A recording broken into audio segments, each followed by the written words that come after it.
Rached Ghannouchi, 81 ans, a été autorisé à rentrer chez lui après plus de 9 heures d'audience par le pôle antiterroriste. Le chef du parti islamiste tunisien Ennahda en est soulagé. Acquitté, tel a été le verdict. Dieu merci.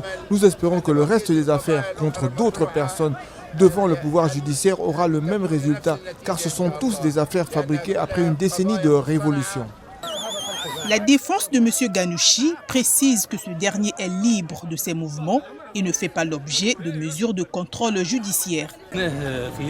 L'équipe de défense est composée de 100 avocats. La session a duré plus de 9 heures, au cours desquelles 19 avocats ont plaidé.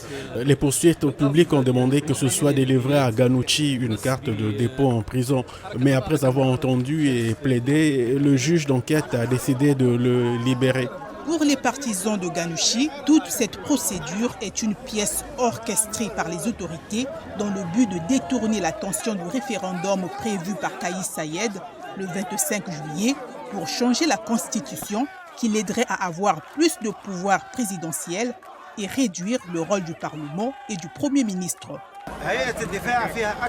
Nous considérons cette question comme un problème politique fabriqué et son objectif principal est de déformer l'État et de déformer le mouvement Ennahda en tant que véritable opposant politique du coup.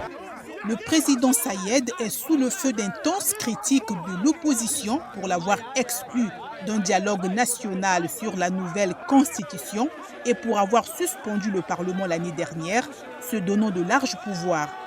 Pour Saied, cette décision était nécessaire pour sauver le pays d'une crise politique et économique.